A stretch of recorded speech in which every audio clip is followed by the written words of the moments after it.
So we made that change. And then in 81242B, it states about halfway down, well, it's easiest to read it, that a new non-agricultural development immediately adjacent to an existing agricultural area shall not be approved unless the developer and/or subsequent owners of the property within the development install an agricultural fence along the property line between the two properties and assume the responsibility for all costs, including labor, materials, and then again, it went from there. And that was just kind of cleanup language so that it was specific to, here's the requirement. The requirement is to install agricultural fence between property lines. We just kind of wanted to tighten that up in the way it was worded. Then in the sub-points under that, there was originally 6, I think, and those have just been modified to just simplify and make it clearer. I think we just got a little excessive in some of our language. And also the other big element that is changed is that we had put in there that it would be, it would require approval of the adjacent property owner. So the existing agricultural area and agricultural operation would dictate and would have control over another person's land if they didn't do the fence that they wanted or wasn't the place they wanted or whatever, that they would have control. And there was a council member who was concerned that that was that gave authority of the land use of that property to that individual rather than to the county. And he felt that the county should be the one that is imposing a standard and set that standard. A fence is required, this is what the fence is going to look like, and this is when we put it in. We didn't need to get into all the adjoining property owner improvements. And so that's why that change was made. That was also done in item number 4, which was deleted. And so that's where that came from. Some of the elements here, the cost of fence was already established that it would be paid for, so that would have been redundant, so that is cleaned up. And then there was the addition of, if the adjoining, in item number 6, that if the adjoining property ceases agricultural operations, it's no longer considered an agricultural area, the fence and maintenance requirements shall not be required. So, that fence can go away if they don't keep doing an agricultural operation in an agricultural area. Let's see. So that's the changes, and try to summarize why they're there. Any questions? I have a couple. On the definition for, it refers to agricultural fence and gives a definition, but down in the subdivision portion under B, it calls it livestock fencing. Should there be consistency? Yeah, there should. Would either one or the other, Livestock fencing. Well, or not? Is it, so the definition is, an agricultural fence is, and then it says what they are, the barbed wire, the woven wire, Right. the wildlife. The section that you're referring to is livestock fencing. It's not the definition of the fence, it's in a subdivision layout, here's what we're doing for livestock fencing. So I think, the way I would read B is that that's not a defined term, that's the topic.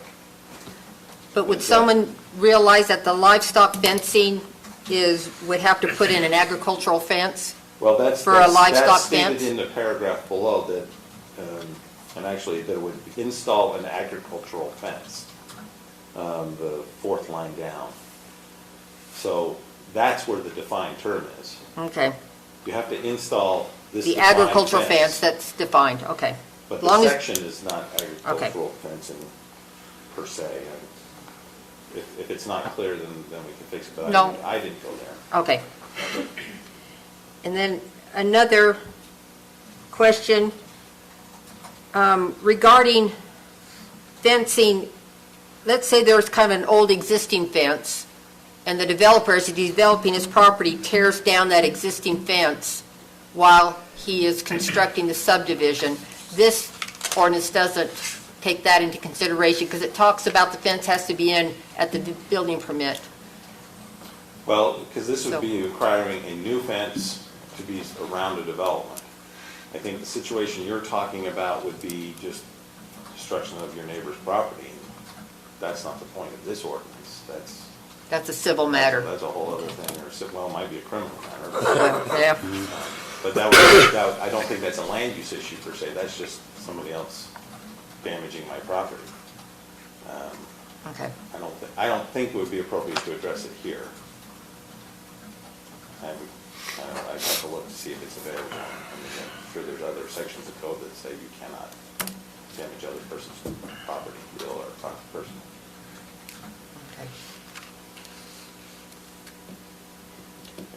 Was the council not concerned with, I mean, this is obviously livestock specific, but heavy machinery, you know, like having an agricultural fence, if you have heavy machinery operating to keep children out from the subdivision, children and animals? Well, we were pretty specific on the issue that brought this up. Was livestock. Is new development and for livestock fencing.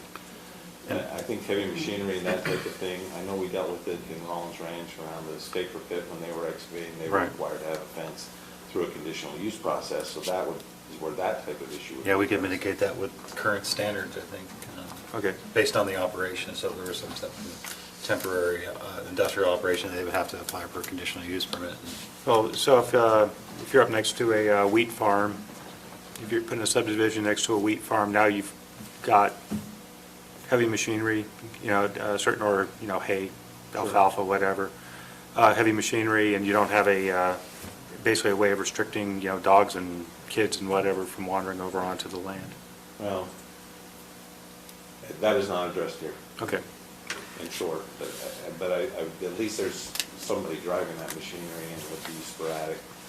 Controlling a cow is a whole different thing than a 24/7 requirement. Okay. The other thing, I didn't see it in here, are we still going to allow the ag owner to opt out if they don't want to put it up? Like, I didn't see it in there.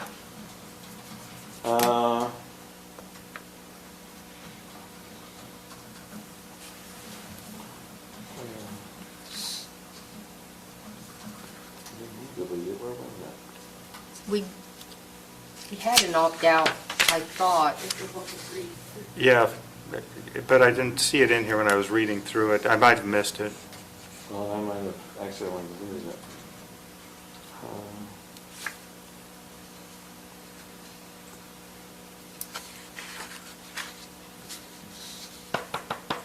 Where did that go?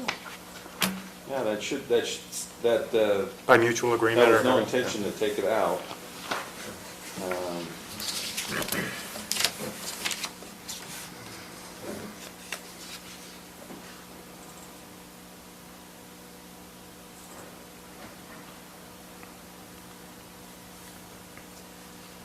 In the last paragraph on page 4, does that address it? It says proposed fencing ordinance appears to meet the requirements of the Utah State Code by defining what a lawful fence is through a definition of an agricultural fence, indicating what areas and regulations would apply to and who owns and maintains the fence once it's installed.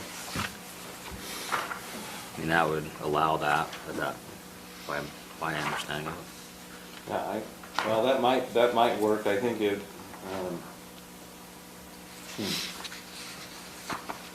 I did not mean to take that out, but it looks like I may have taken out the specific language you're talking about.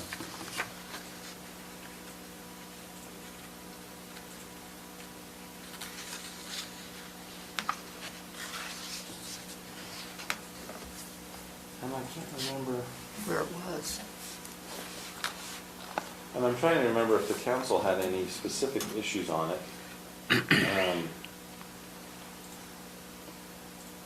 And I want to say that part of their discussion was that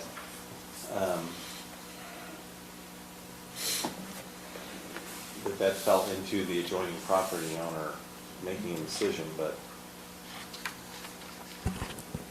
and that if we wanted to, if we were requiring a fence, we need to require the fence and have it done, but I think our discussion was if a property owner puts in a subdivision, let's say in the front portion of their property, and yet they own the back agricultural property, whether they could opt out themselves of putting in the fence, because they, Because I'm currently the adjacent property owner. Right. So I'm gonna say I don't have to put a fence in. right, I think that's where our discussion went before.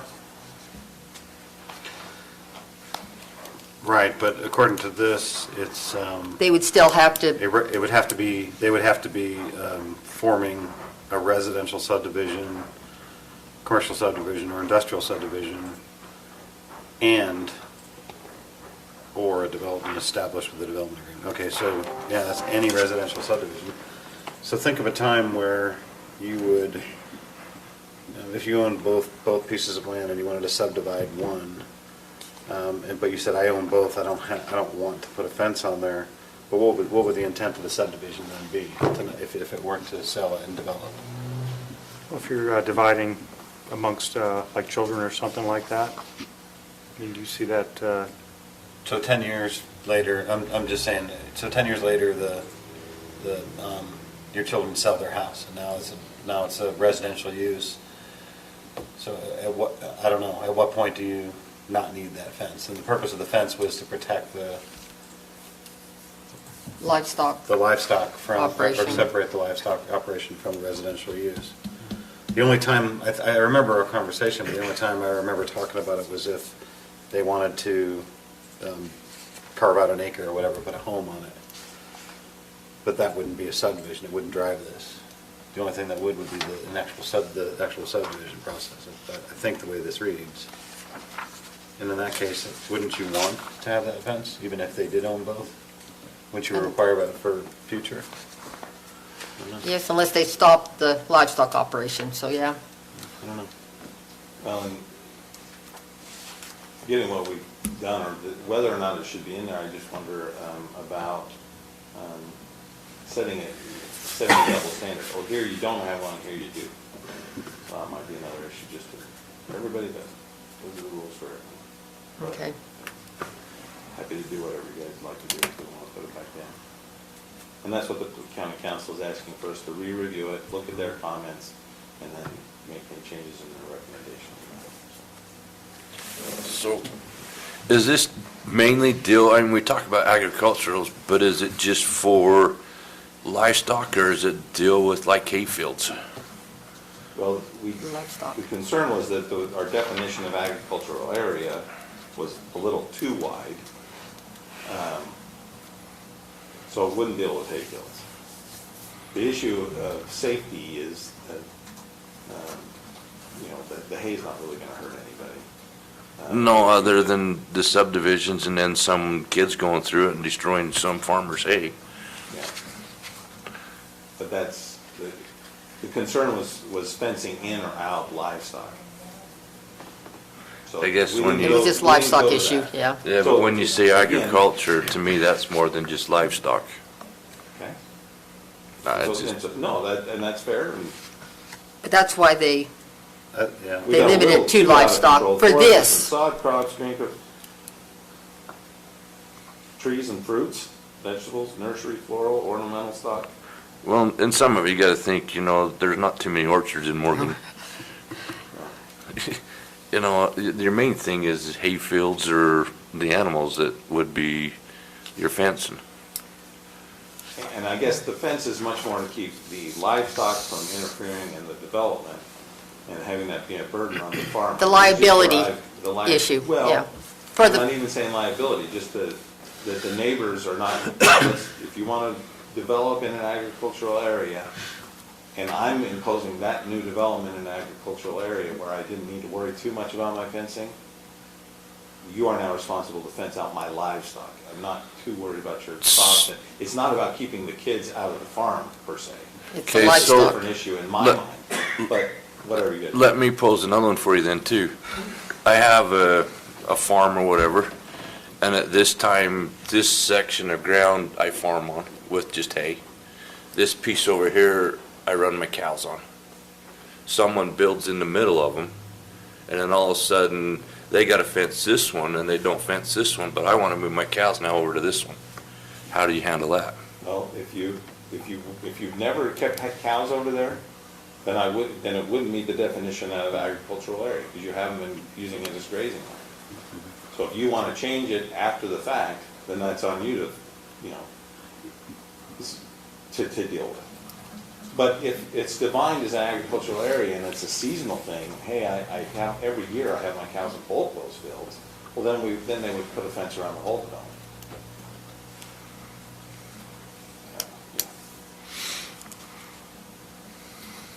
And it's probably a good point to make this now. Morgan County, we're not changing the fencing ordinance for Morgan County. This is just for new development in the subdivision. Right. The Morgan County fencing code is still, you're required to control your animals. Keep your animals. Fence in. Yeah. And I agree with that. I just get nervous that, you know, I think there's some different scenarios that can go on as farmers move things, especially as things change. It changes what farmers do also. I think this is in regard to existing operations Is existing operation. at the time of the development. So keep those cows on both fields. So in that scenario, this would never kick in? Because it's no longer, at that point, it's not new development next to an agricultural area as By this- defined yeah. by this. But the remaining part of Morgan County Code would kick in that you should fence in your animals. Well, most people are going to fence in their animals because they don't want them getting out, so.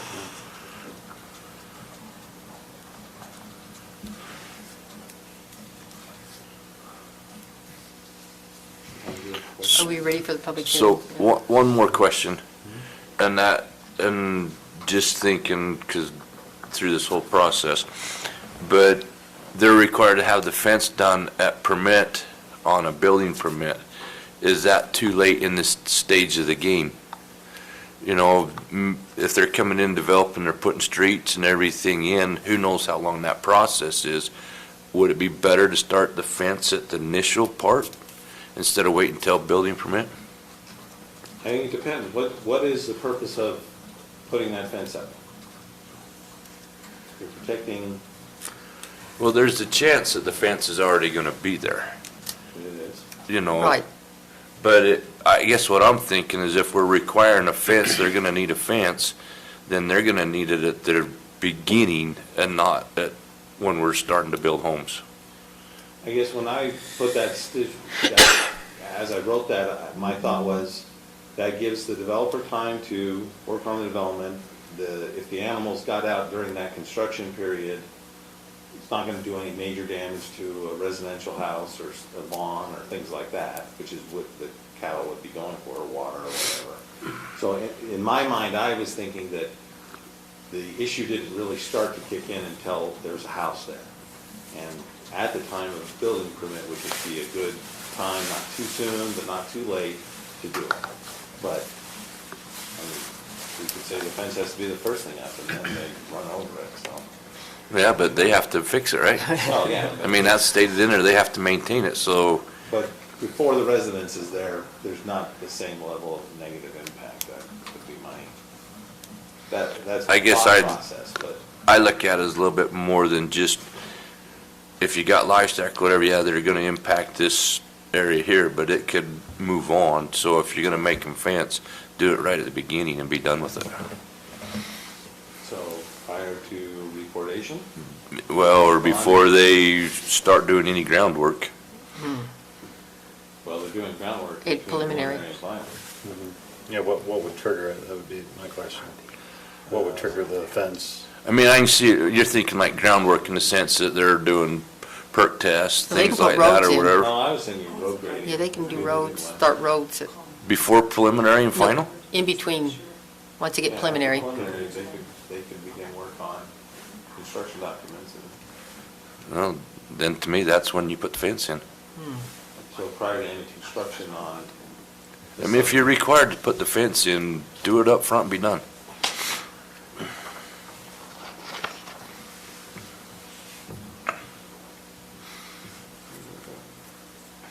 How about we do public hearing and then bring it back for discussion, talk about that point? And then any other points that come up? Does that sound reasonable? Okay. A motion? I move we go into public hearing. I'll second. And a second. All those in favor? Aye. Okay, so now we're in public hearing for item number 6 on our agenda. Any comments from the public? Tina Kelly, Mountain Green. I honestly wasn't going to speak, but then I heard the discussion, and I do have a concern. And your planner is saying it's not a safety issue. This is the discussion when you're adjacent to a hayfield. I'm thinking a hayfield, a cornfield, or any place that you're operating big equipment, your farming equipment, and now all of a sudden there's a development in next door. But we're not trying to protect the farmer's ground from the children going across it. I do think we're trying to protect the community and the children from getting hurt if they cross that ground. I'm thinking of my grandson who used to live adjacent to a big cornfield in Michigan and how many concerns I had about that when they were doing their operations.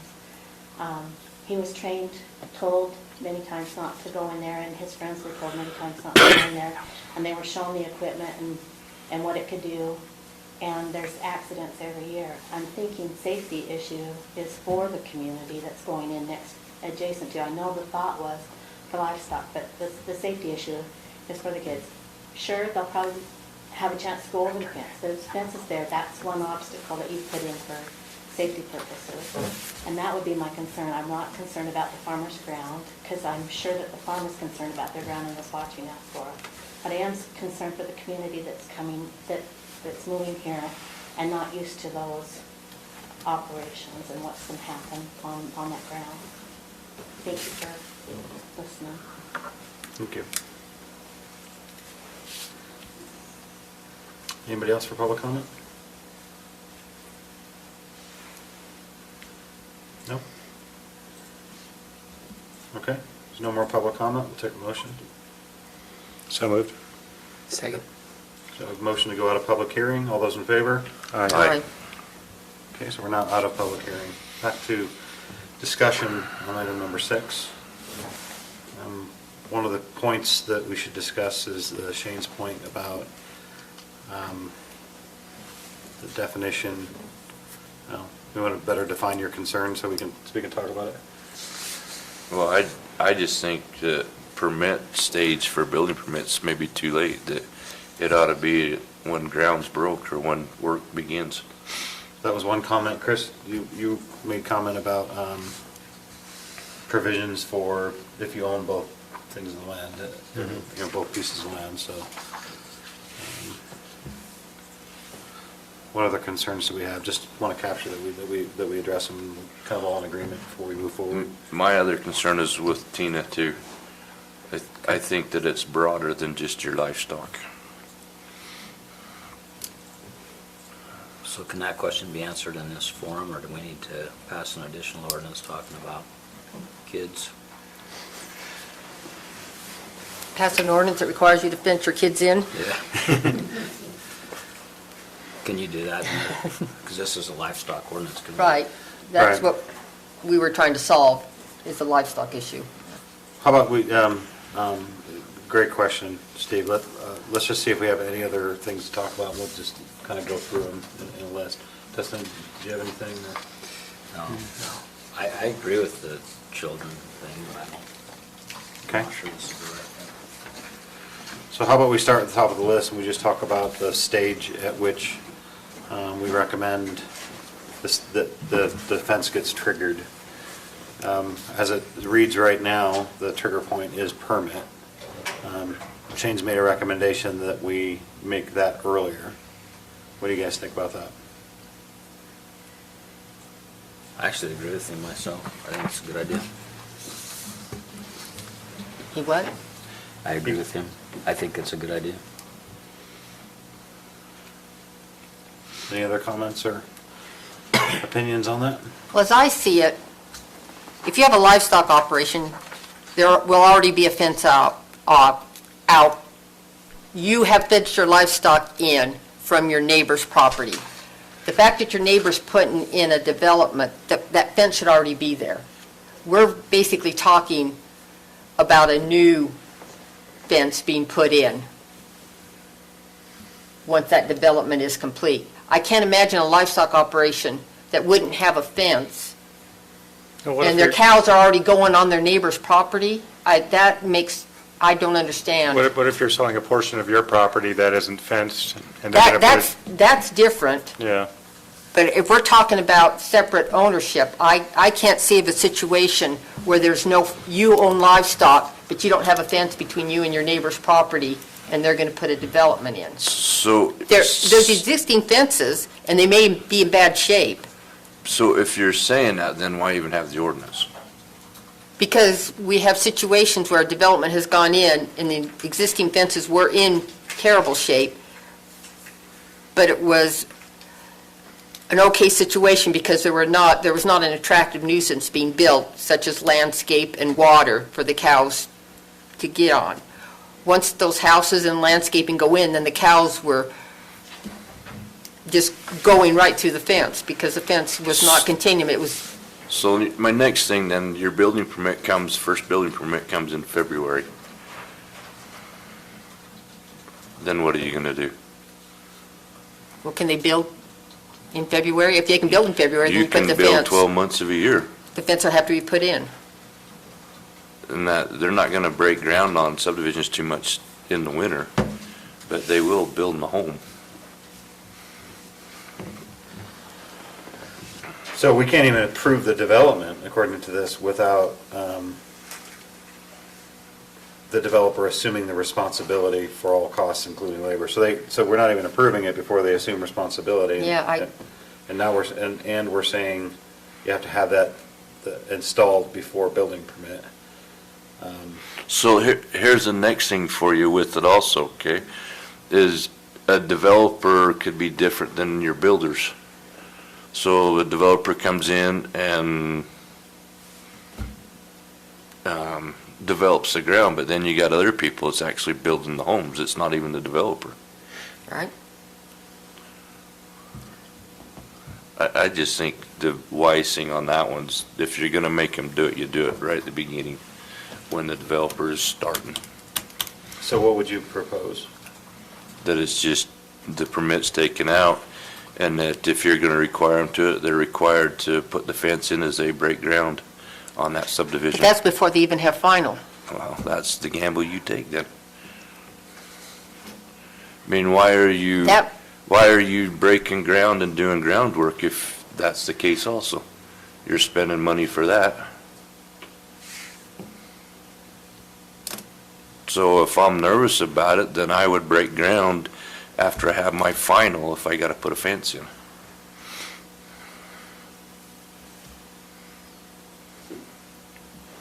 This started out at such an, we thought simple that you fence off new development, but it's kind of Yeah. So gotten a quagmire. So Shane is suggesting that we, specifically, where would the trigger point be? At final? At plat? No, recordation? because if they're gonna start to break ground, I think it's when they break ground, if you're letting them do it before final.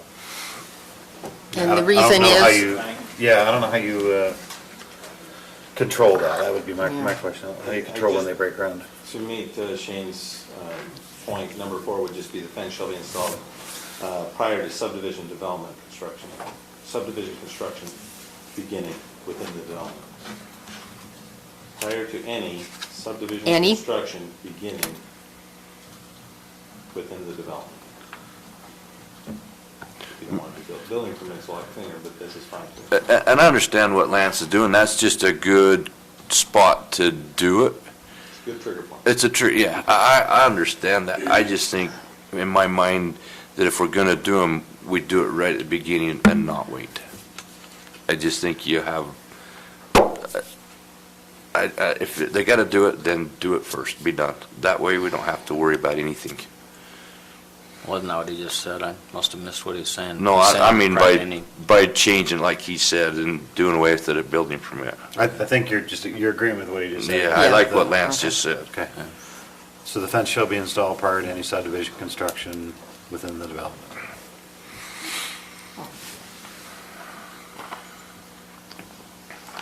Thoughts on that? Objections or?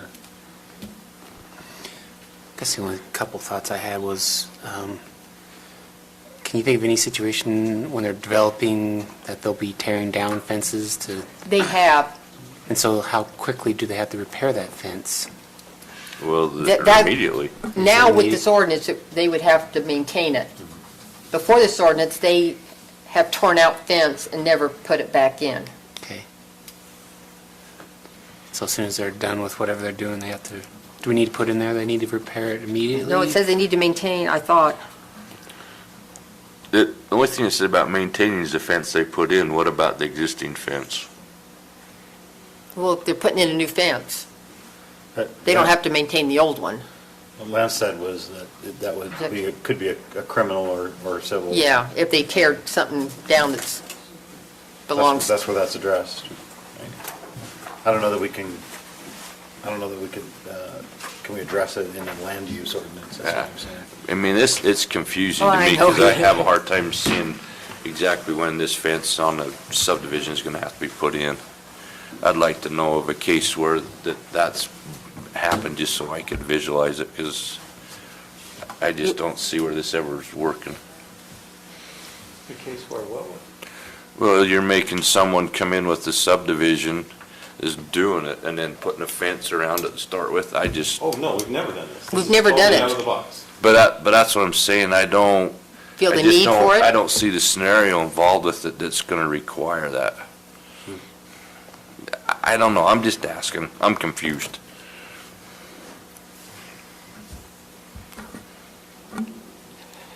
We had a situation where a development went in and fences were torn out, knocked down. The development went in, the homes, landscaping. Well, then, the cows from the neighboring agricultural operation were getting out and going in and destroying landscaping.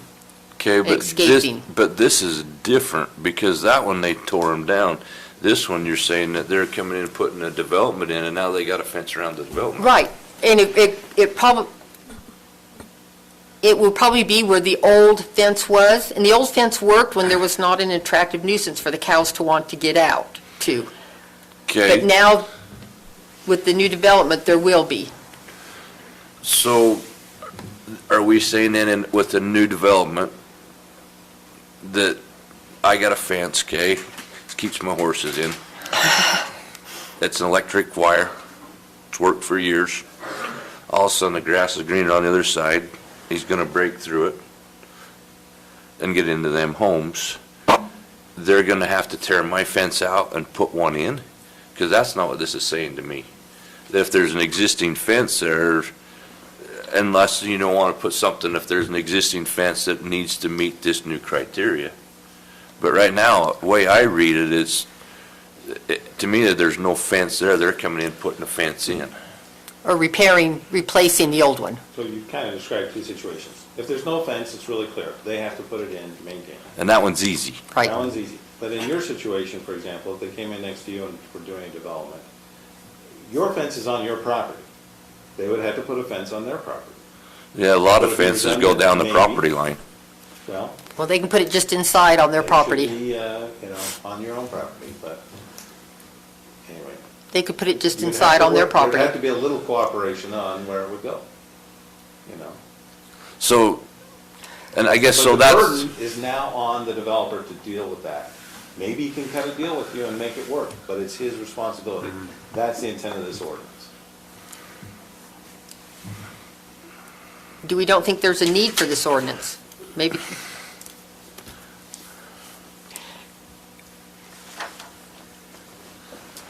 so here's another one for you, okay? You're saying it has to be on their property, this fence? Well, all fences should be on your own Okay, property. so what happens then in a legal matter, all right? That fence is 1 foot on my property, and my cow goes through, now I'm on their property, and my cow ruined their fence.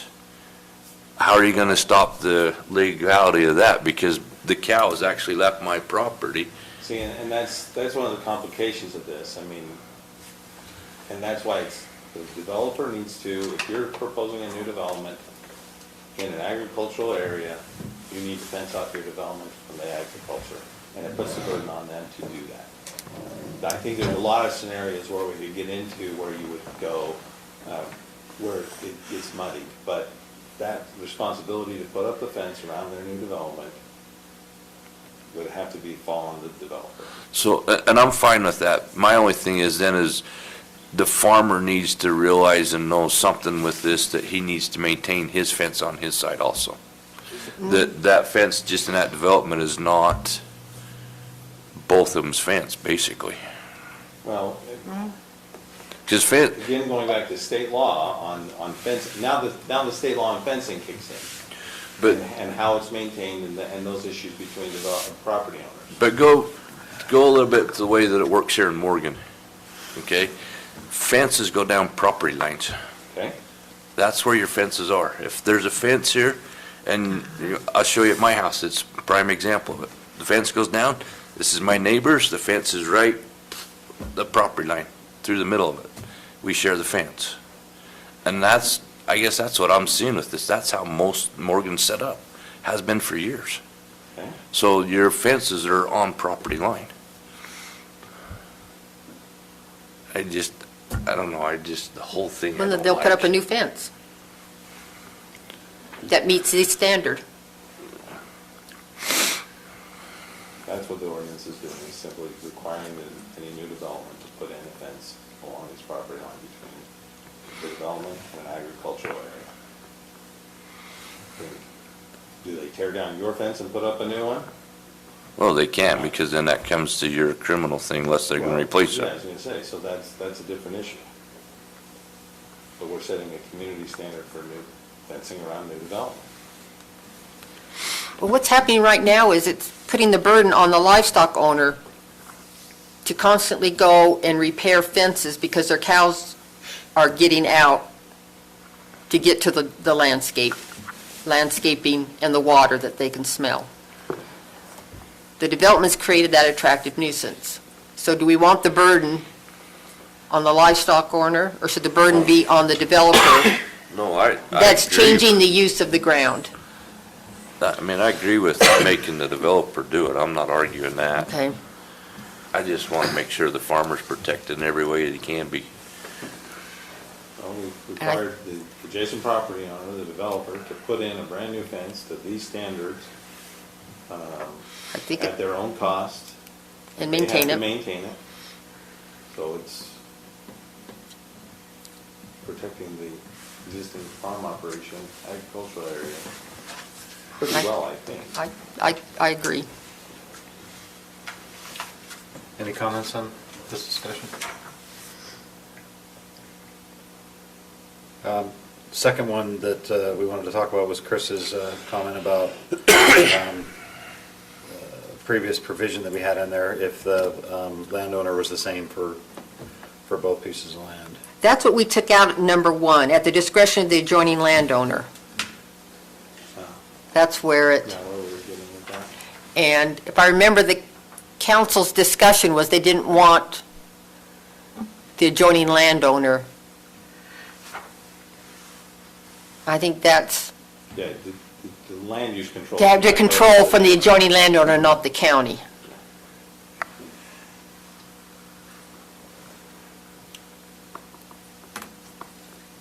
So is there anything that we can or should put in here? The adjoining landowner may, the adjoining, what are they called, agriculture? No.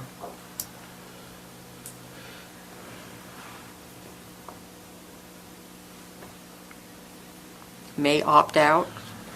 I don't know. Well, the thing about this is,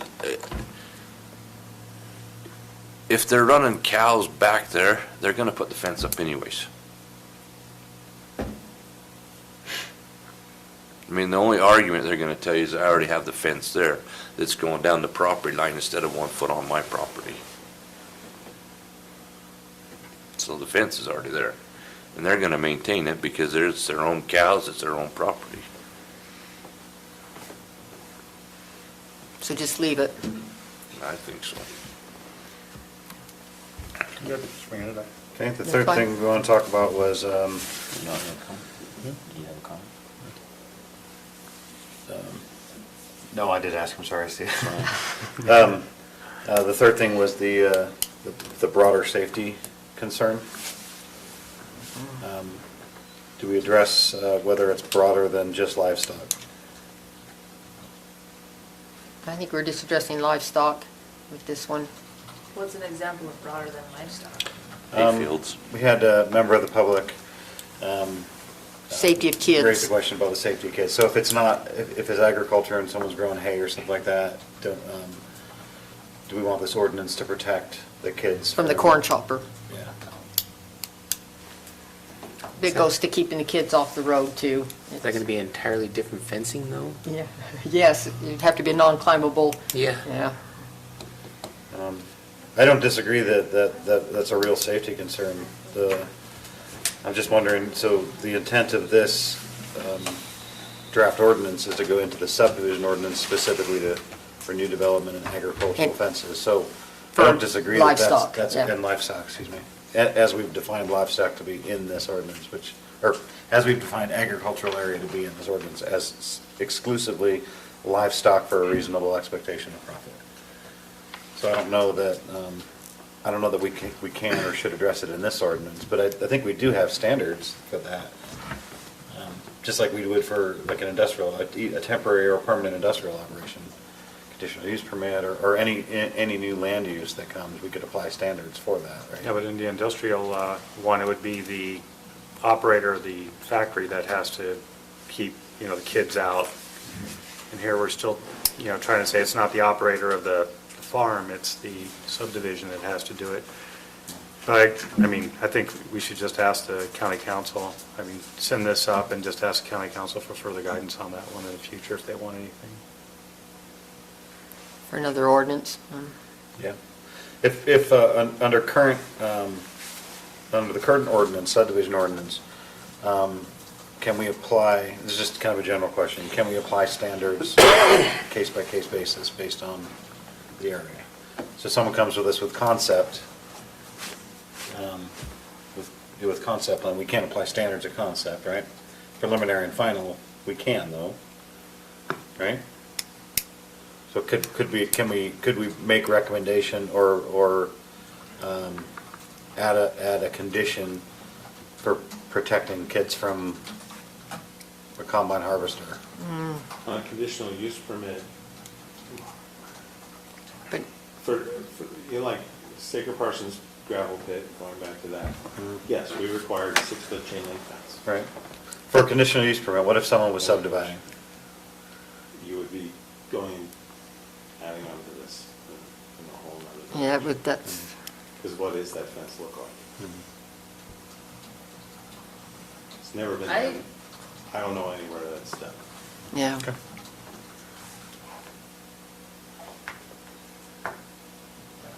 I'm gonna say parents fence their kids in. Yeah. Well, I don't feel like that's a huge concern. Because if that was the case, then we should be treating the farmer as the industrial that they're fencing kids out. And they're not, yeah. And they're not gonna do that. Okay, that was the third thing that we wanted to talk about. Any other comments on this draft ordinance? For clarification, before we move forward, we have made one change. Do we want, Well, are you gonna make the change? You need to vote on it? No, because we haven't made any motion to vote on, or to do anything yet. I'm just to clarify our discussion, the conclusion of all of our discussion was that in paragraph 81242B5, or B4, we changed that to read, "The fence shall be installed prior to any subdivision construction within the development." Is that accurate? That's the only changes we've made to what we're talking about. I just wanted to make that clear. What was it? On page, 8/12/42 B. page, yeah, on page 3, where it says 5-4 on the top there. This one right here. Actually, page 9 of the They're whole requiring you document. to do the building permit on there. Instead of changing it to the beginning. Was there changes to opting out on, No, we're No, saying they're just keeping it okay? Okay. keeping it simple. Okay. just so we're all talking about the same thing, we're talking about, right now, we're talking about this document as it exists with that one change. Paragraph 4, that's it. So any further discussion on what we have before us? No? If there's no further discussion, is anybody ready for a motion on this?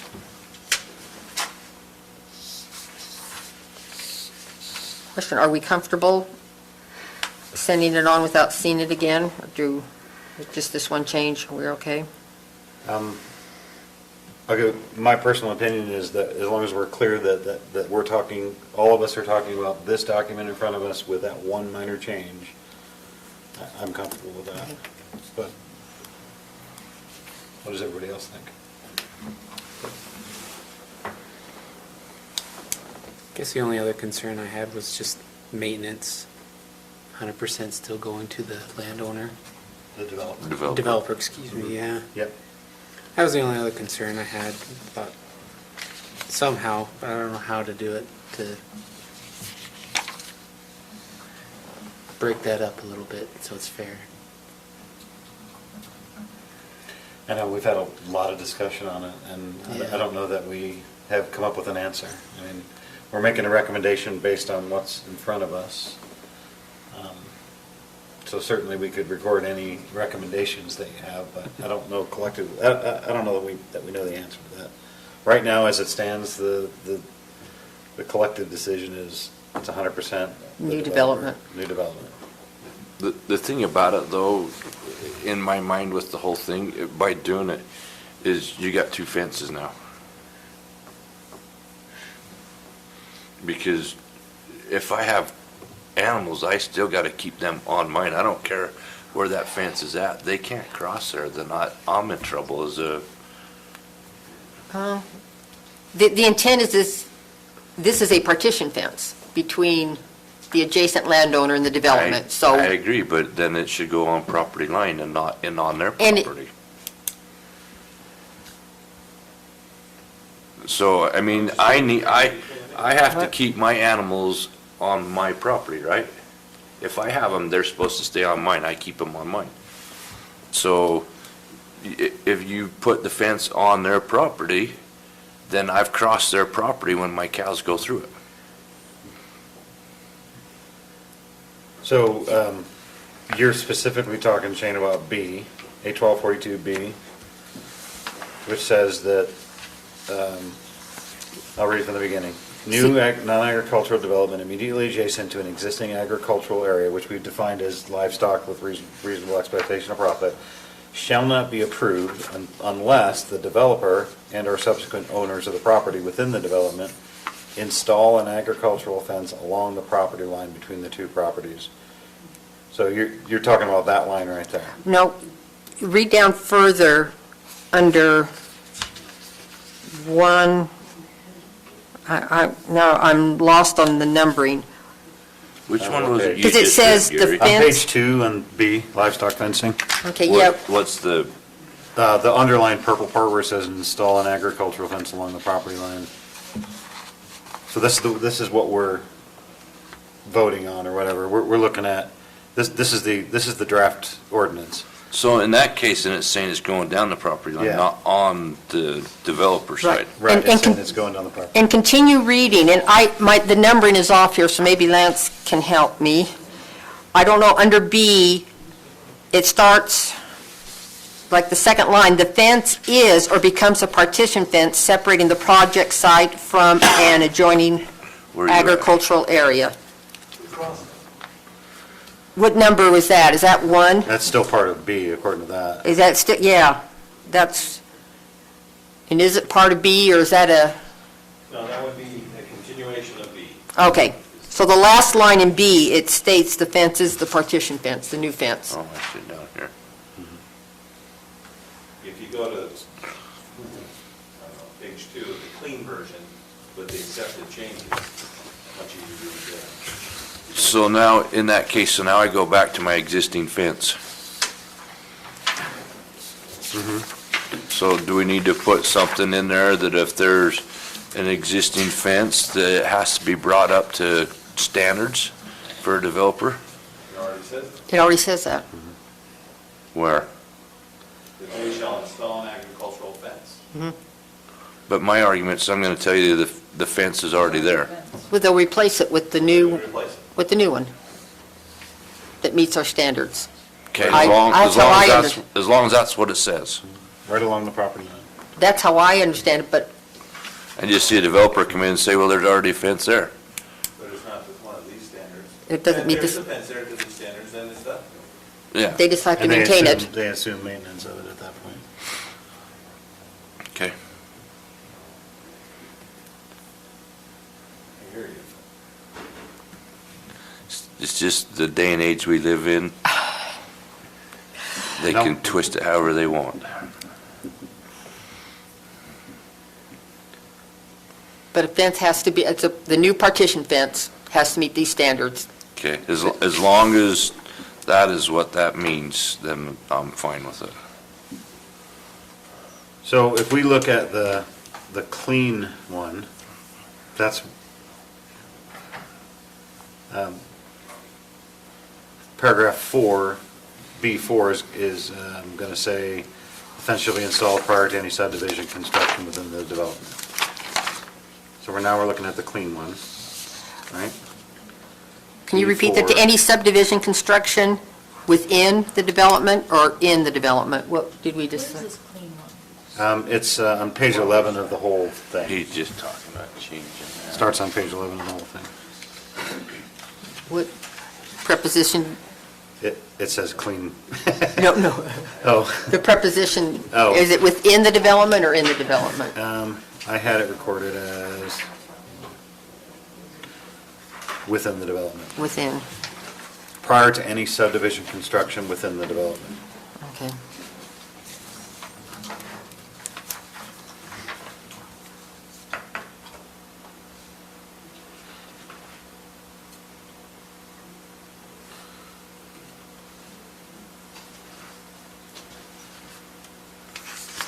So, building permit issued, crossed out, and 4 is the only change we're making to what's here. Is that correct? That's how I read it. So any motion would be on the subdivision fencing ordinance amendment, clean draft in this packet.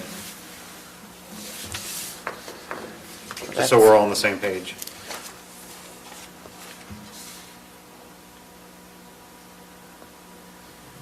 Is that right, Lance? Is that accurate? Okay. I have another question. In 81242B1 and 3, you refer to them as project areas.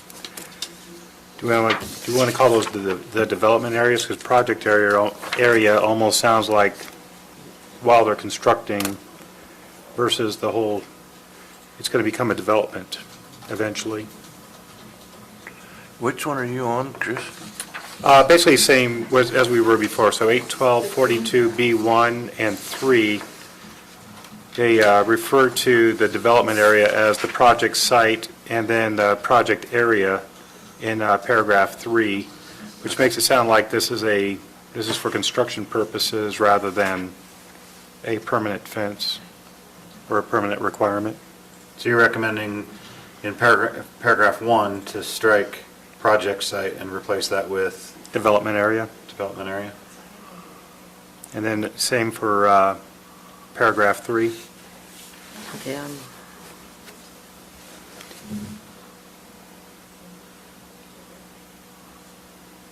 So strike project areas and replace that with developments, Development areas, yes. development areas?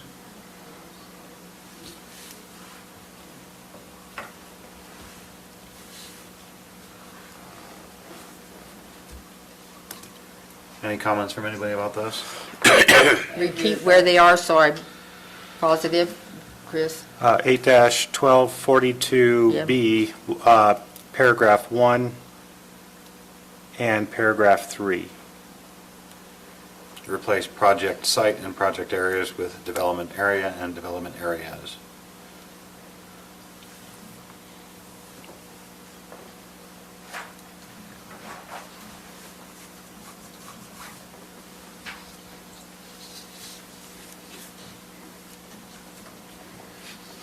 Anything else?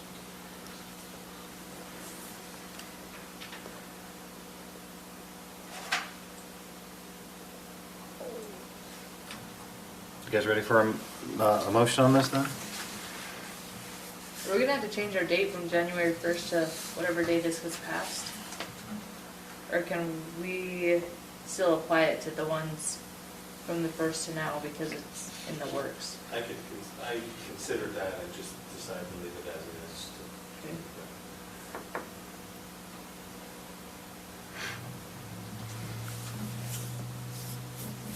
I have a question on number 6.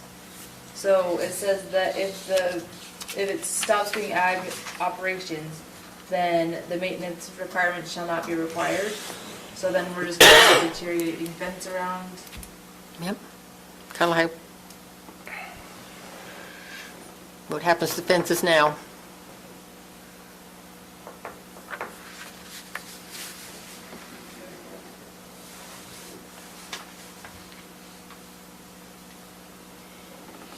Okay.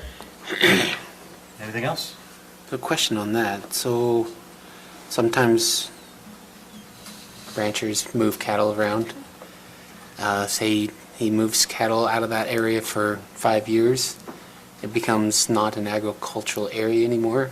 So the person takes down the fence and then he moves it back.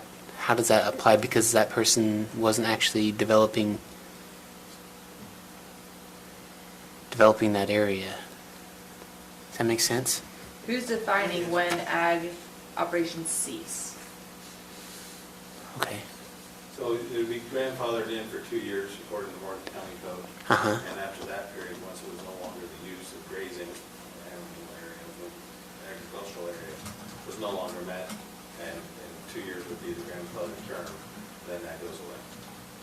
So in this scenario you're describing, he comes back 5 years, it's now his responsibility to build and maintain and have that fence.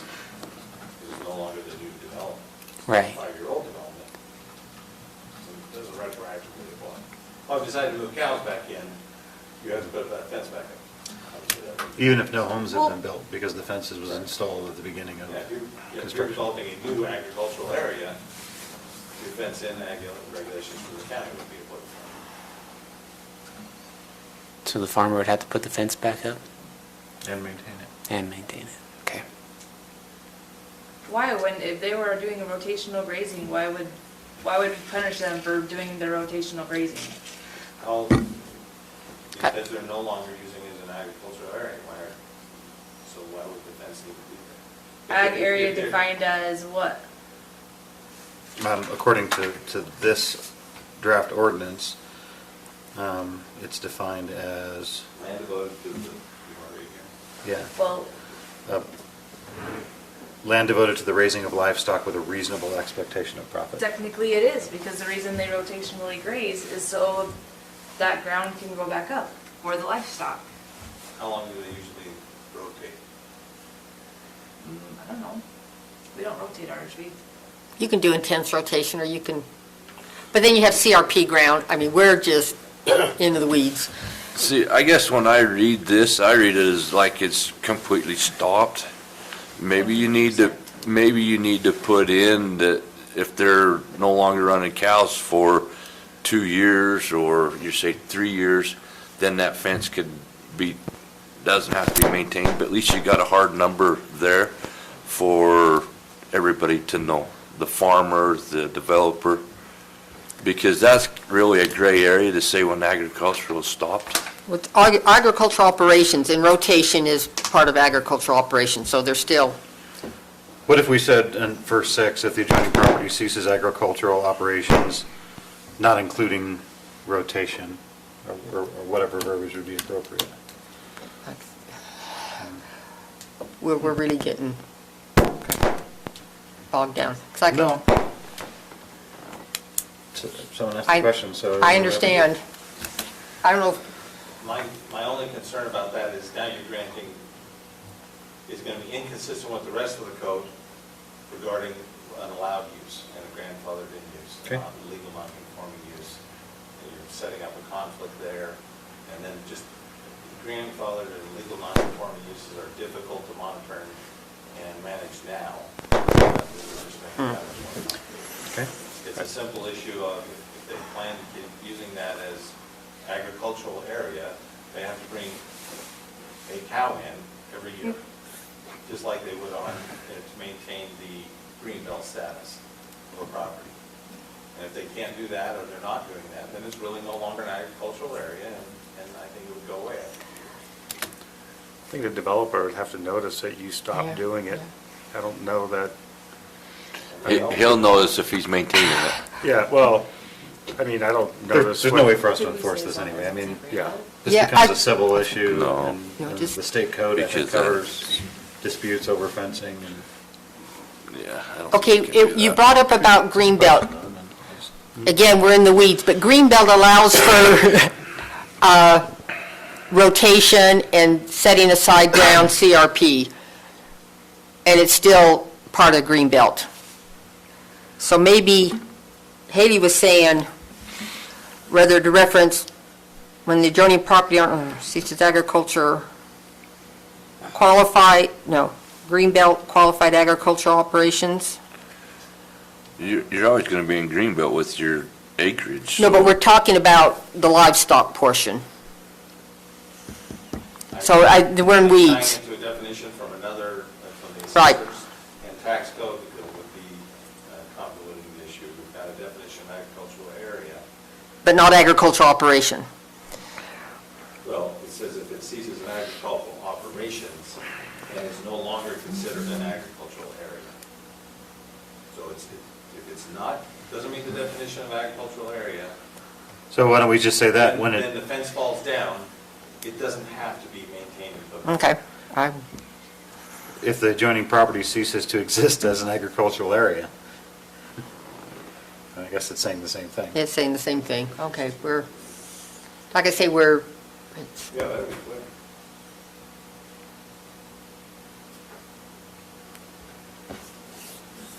what are we changing that one to? Tying it back to within the same If it's- agricultural area. If the adjoining property ceases to operate as an agricultural area, is that what we said?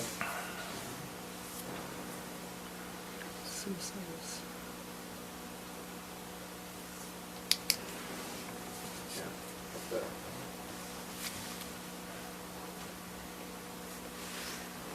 You think that's, So if the adjoining Tightens it property up a little ceases bit. to operate as an agricultural area, the fencing and maintenance requirements shall not be required.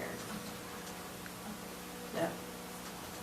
If the adjoining property ceases to Really operate as don't. an ag, I mean, realistically, what would change there is they just wouldn't have to maintain the fence.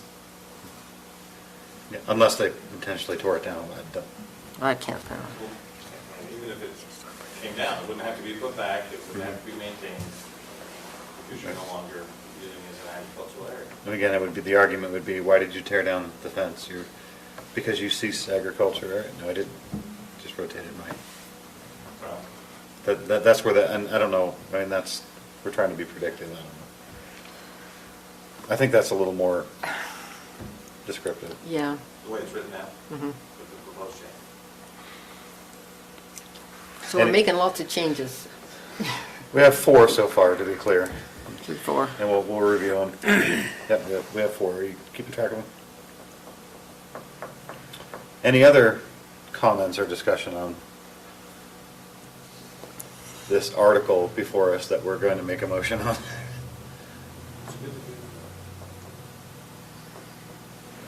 Anybody else? So, do we, I mean, we got the livestock issue taken care of. Do we make something in here with the ag issue and have the county council give us some direction? What ag issue? The hay fields and everything else and what Tina's been talking? I don't think in this motion, we can, and during questions for staff at the end, how about we bring that up and we ask staff to, That's a shit. To raise that. Wider net than what we were initially trying to get done. Yes. Yeah. And this, so I prefer just to, let's get this sent forward, and then we can bring up other issues. And that's not a land use issue, that's a trespass sheriff issue that But not under our purview. But the same token, I get nervous that we limit what the farmer can do with his property. I mean, you're worried about, I mean, I got the hayfield and all of a sudden I want to change to run my cows there. I don't know, I just don't like it. Well, you can, then you'd have to put up a fence. If you're changing Which is use. consistent with current Yeah, code, right? yeah, which is consistent with current code, yeah.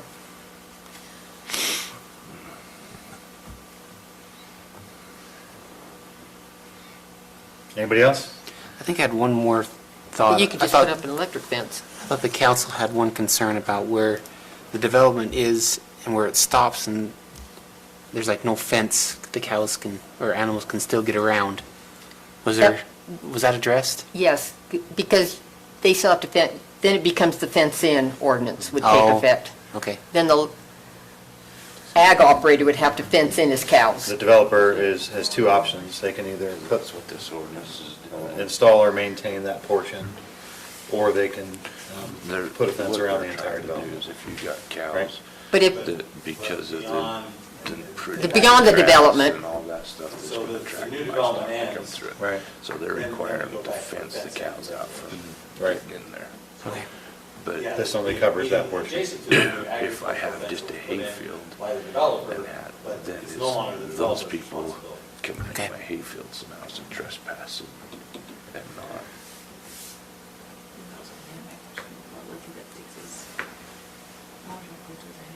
Yeah, then it's like they're saying it's a legal issue. Do you guys want to, anything else you want to discuss? No, she was just asking about the agricultural of it, so we're good. Okay. And we can talk about that. I put a placeholder during business staff questions. We'll bring that up, okay? Anything else with this particular agenda item that we want to discuss? Okay, are we ready for a motion on this one?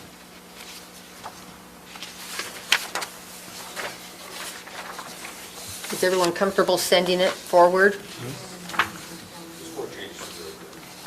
Okay, Mr. Chair, I'll give it a try. I move that the Planning Commission recommend approval to the County Council and adopt the changes in Morgan County Code, Section 8-2 definitions, Section 8-6-52 fence, wall and screening regulations, and Section 8-12-42 subdivision layout.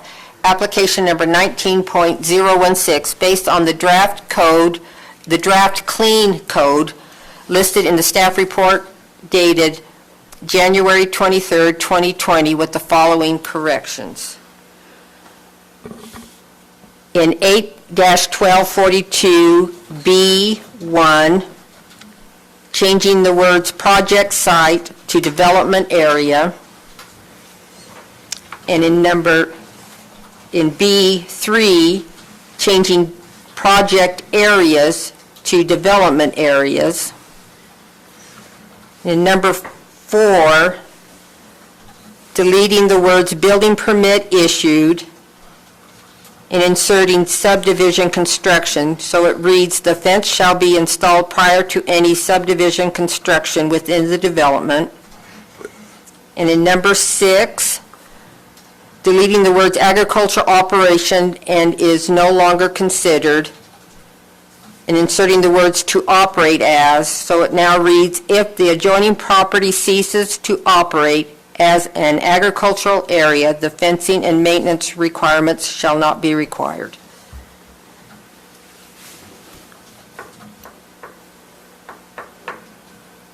Did you get it all? Not quite, no. Okay. Okay. Okay. So we have a motion. Do we have a second on that motion? Oh, I'm sorry, but Okay, good. you said 8652? 42? It's 42. 42, She said excuse me. 42. I thought it said 42, okay. 42.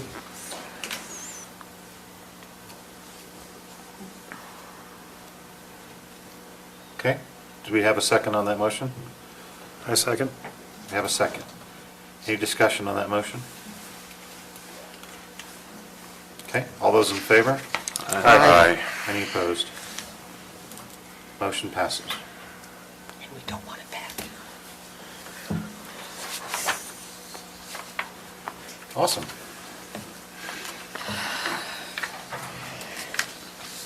Okay, item number 7, work session, commercial architectural design standards. I did not, I just wanted to walk back through this ordinance before I brought it back for you with all the, as the final draft. And I was hoping we could just kind of go through each page of the ordinance, the draft that we had in December, and just discuss any items or issues. Purpose, scope, and anyway. So obviously we're trying to, and so I'll just walk through that if that's okay. Yes. Okay, Please. so,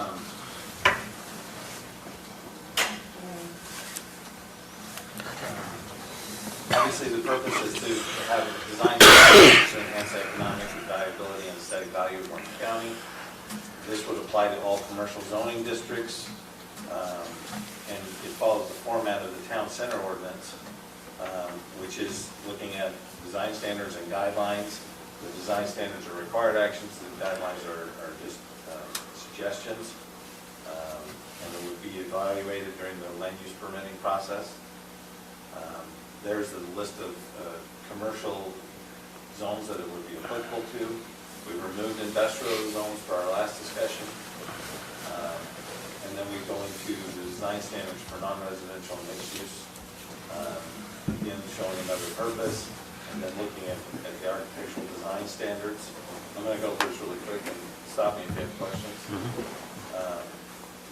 But we're trying to just create something that looks at the area, looks at how the land is being used, and ensures that it's being reflective of that. So, in some areas of the county, we probably don't have a very high bar, but there are areas where they are highly visible, that are in fact a lot of people drive by, and we want those to reflect that level of use. Some examples of the type of things that we would require. And let me state that this is, again, just the same standards that we have for our town center ordinance. And we're just trying to put a low bar, and it's not meant to be a very high, difficult bar to reach, but it's saying we do need these elements. So, for example, entrances, we need an articulated entrance, and it needs to have some design elements to it.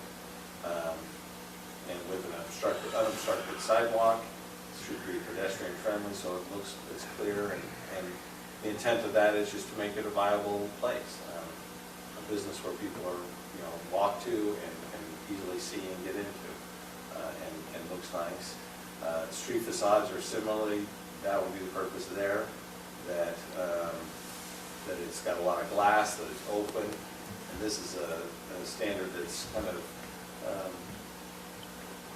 thought of as the best way to increase the viability of a business, but also make it part of the community. If you have, just to reverse that, a big blank wall adds nothing to the community and doesn't help the business. So that's what we're trying to avoid and why we have that requirement. A variation, both horizontally and vertically, are on page 4 here. And what we're looking at there is just to create, again, some articulation in the buildings, makes it more visually interesting. Therefore, it's kind of an investment in the community because it makes the community more interesting. Vertical distinction between the two floors does that same similar thing. It kind of creates a little bit of a scale. The requirement for building materials, we are asking for 51%, excluding doors and windows. Would have to be brick, stone, treated or split face, decorative block, fiber cement siding, panels, wood, concrete. We're trying to avoid stucco, EIFS, and untreated CMU, concrete block. Obviously, just to make it look nicer and an investment in the community. We would require screening of mechanical equipment. And I think that's just important because, especially with the grades and everything around, hiding that air conditioning unit goes a long way to helping the aesthetics of the building. And then, the other part is that the building should face the front of the street so that it, creates a space. and a place where, again, that will build the community and make it a nice place to exist. The site design standards is next. I think the overall concept that we're trying to get at here is that with the design and the layout of the buildings, that it's clear that here's where the cars are. We have an environment where the buildings create sort of a wall of a room almost. It's a very large room, but here's the parameters with a building on this side of the building, on the other side of the street. Here's the activity areas. And so that's the kind of thing that we're trying to get at with these site design standards. Orientation to the street, away from major arterials so that it would be twisted and so you don't have the front door at the, along the highway. Again, it goes into pedestrian circulation, making sure the standard is that we meet. We show connectivity, that pedestrians can get around easy. A huge problem that has happened in the past is the cars get cleared around. You can't walk from A to B. I can't walk from the store. I have to go get in my car. And we want to make sure that this is a pedestrian-friendly environment as well as auto-oriented and auto-friendly. And we have some requirements in there for that. Talking about paving and surface materials to make it, again, a nice environment. Standards for fences and walls, and then landscaping treatments. Should complement and embellish and help the environment. So we do require street trees and landscaping elements. Xeriscaping can be used up to a certain point. In fact, we put in a minimum standard of 25% because we're trying to get away from a lot of high water use plants. And street furnishings are another way to make it pedestrian friendly and a nice environment for the community. And then we follow similar design standards for multi-family. And that requirement obviously is to make those buildings look better, make them blend in, and it helps to reduce the scale.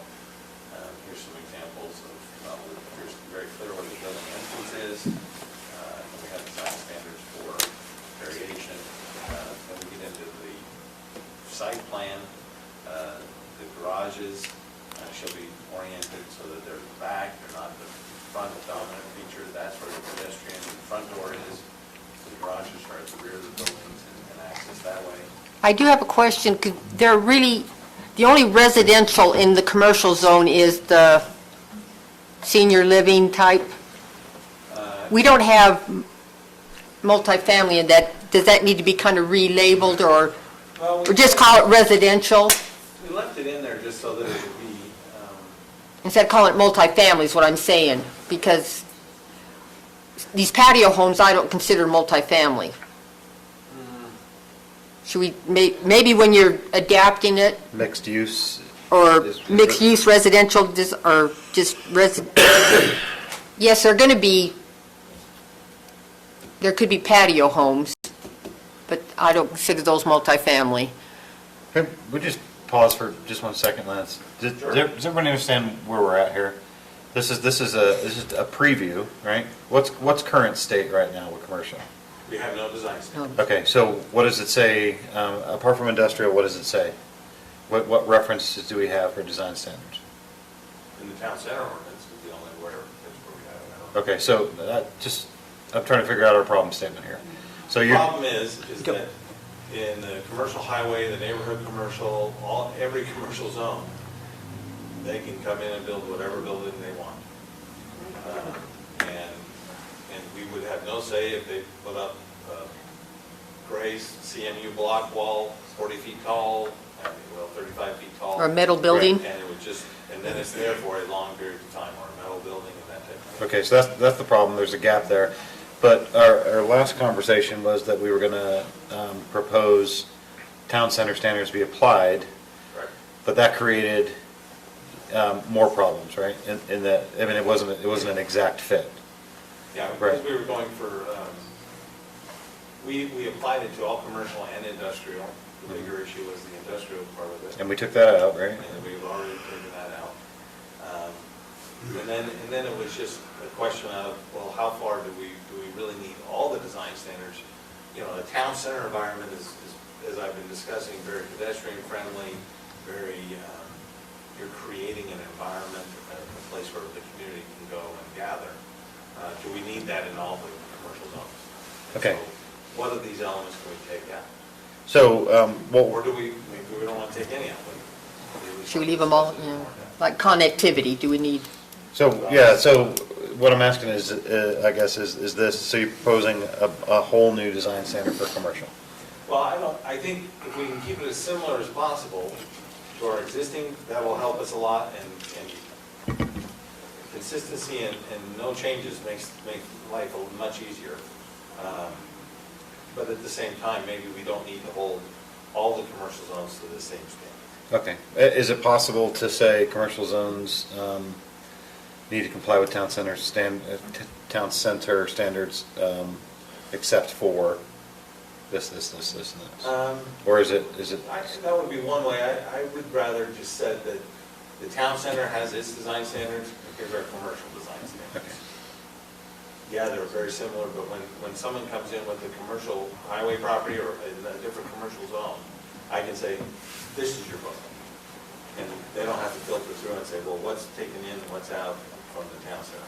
Okay. And it's a little bit semantics, but I think it just makes it a little Okay. simpler. So right now, we're looking at just 50,000 foot view. Well, yeah, I mean, but as I've been just cruising through this pretty quickly, but.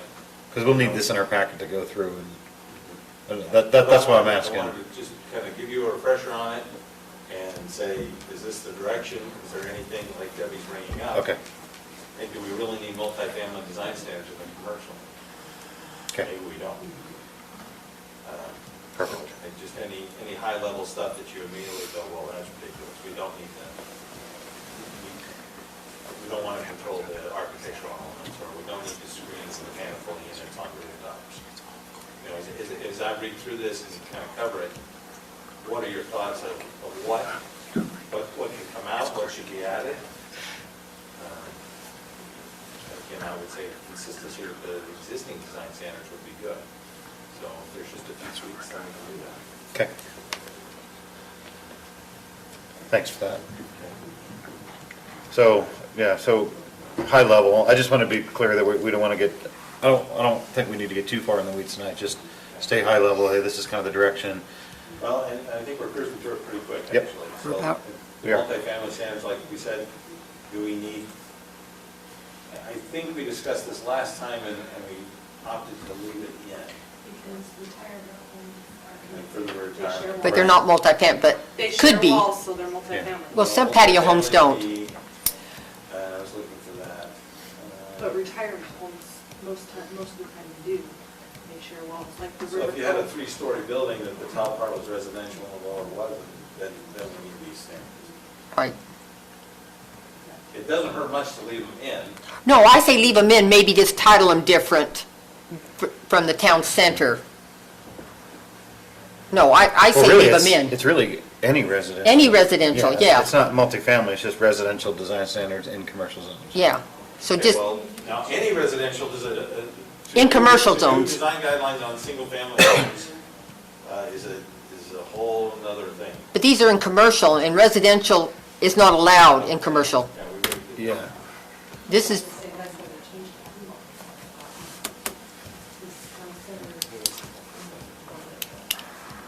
Yeah, we named it that for town center, but that was just a little bit different because there's mixed uses. Yeah. in town center, but not in Not straight commercial. commercial zones, There's really only one residential use. and that's the retirement. But we need standards for, Yeah. Just Yeah, you I think just- about it. so what for do you want me to conversation, do? just think about how do we title that? How do we title Is it multifamily the best title for what we're talking about? in the other commercial zones?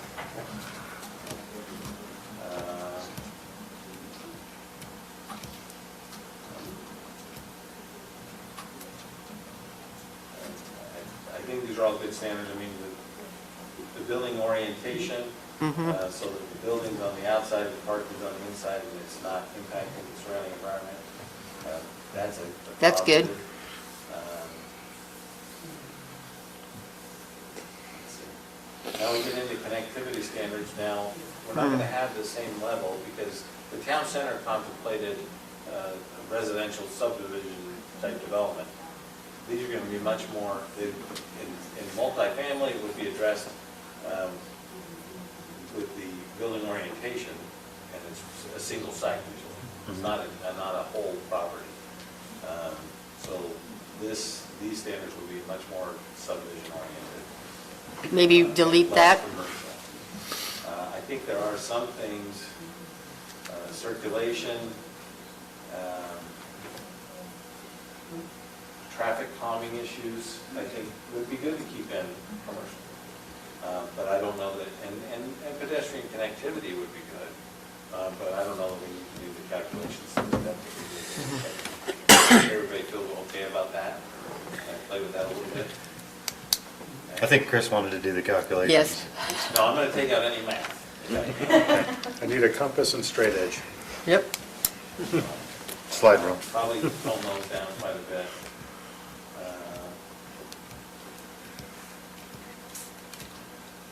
Well, and here's some non-residential connectivity standards, I forgot they were in there. So takes it down a notch. I'll reevaluate that on a commercial basis so that it's not onerous. Then I think we still want to have some open space corridors and whatnot to help guide. But but will it be required? Well, and that's, I think if you don't require it, it's going to be much harder to get. But is it required in the code to have open space in those commercial? I don't see it. No, And- we would be adding it in. That would be the question. Right, by No, it's inserting not the there design now. standard, We don't have any. you'd be requiring it. It's just use. So do we want to require landscaping areas and Trails, I mean, trail connections and that type of thing? Think of Peterson Business Park. Well, to be honest. if you're connecting them, but not installing The a, trend to a viable commercial and industrial business office parks, that type of thing, is pedestrian amenities. You know, I've heard it said over the last couple of months that the Browning people like to get out and walk on the street because they have a safe place to walk and take that lunch break. And that goes a lot to the quality of life of commercial uses. You know, is there that opportunity and where do we want to put it? Is that something you'd like me to look into on commercial as well?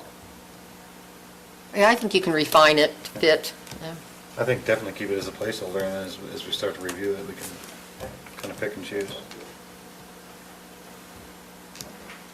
What's your timeline for this? The February 13th meeting is quite full, so we probably push it to the second meeting in February. For us, and then To look at a draft, to look at a draft, okay. to do public meetings and everything. Okay.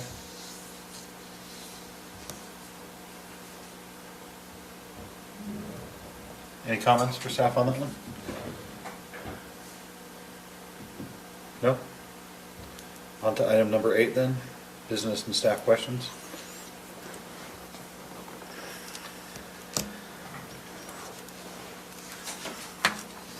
I don't have anything. Let's see, we have been advertising for quite a while, a month almost, for the planner one position. We have several good applications in, and should set up the interviews soon for a small group. See how those go. Okay. As I said just a second ago, at the February 13th meeting, we'll have several items on there. There's a lot of stuff that's gotten wrapped up and finally coming forward, so. I hate to bring this up, but it's a new year, training. We'll have to get training done this year. Boo. I second. It's been said, it's on the record, so. Debbie sent me a link to the thing, I'll send that out again. No, that's my you've done certificate. it? I've done it. Yes. Oh, come on. No, That's your certificate. that was my certificate.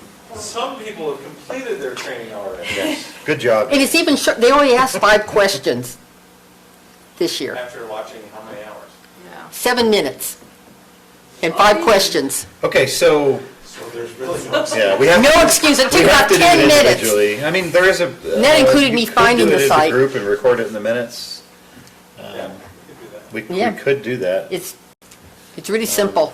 It's, Would you guys rather do that, watch the video together, Individually or as a group? to collect, during a planning commission? Would you guys rather do that and go through the questions and that'll be our training, or do you want to just go do it individually like we have done?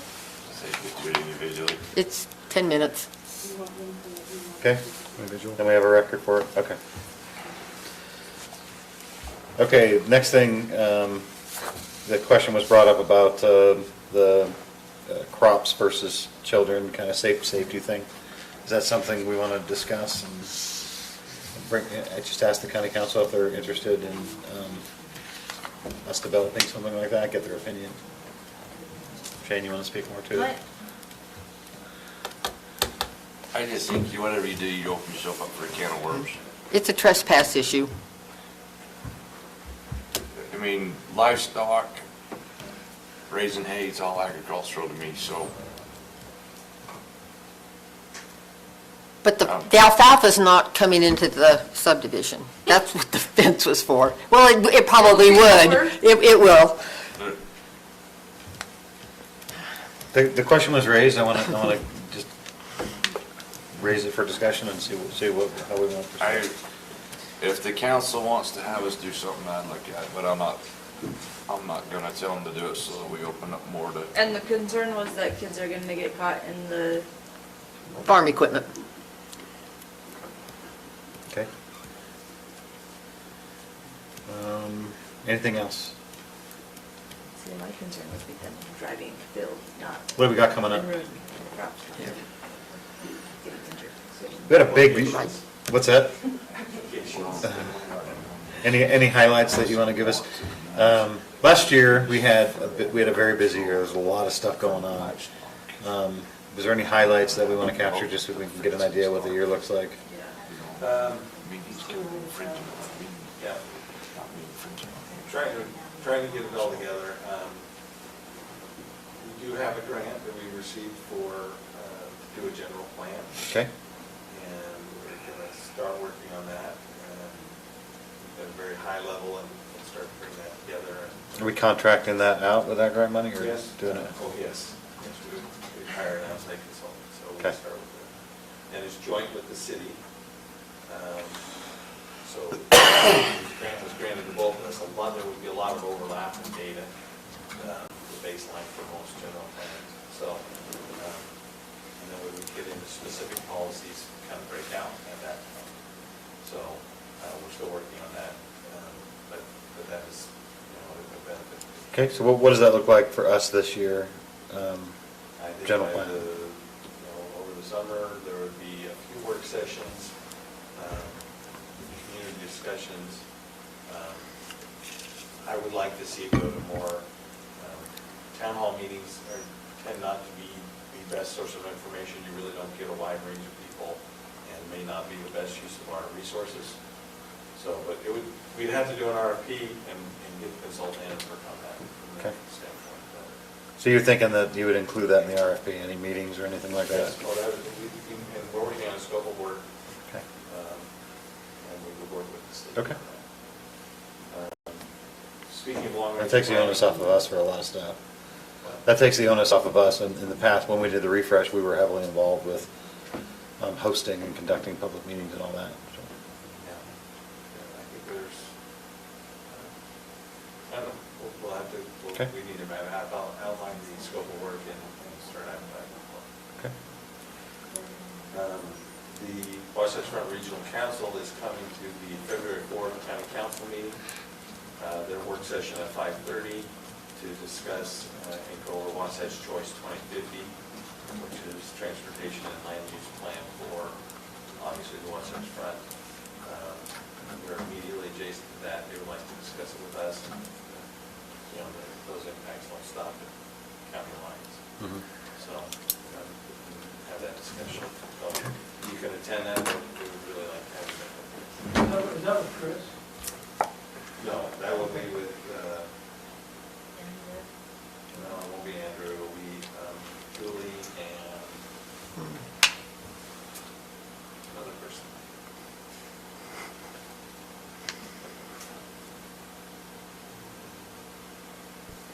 Can't think of his name.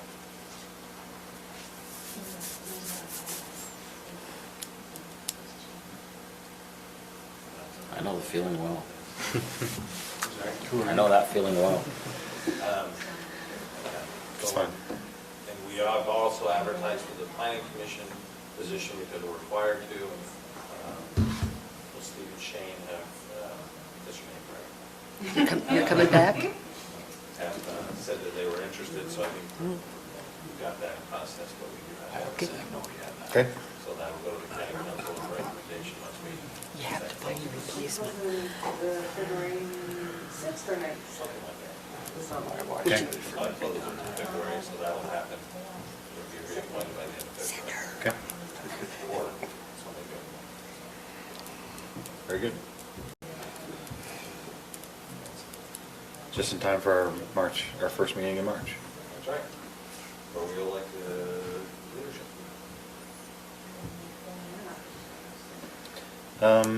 Anything else? That's all that comes to mind right now. Okay. Pretty good snapshot. Next meeting, anything super busy on there besides? We've run several applications, Frontier Estates, preliminary plat, and we would, Okay. So,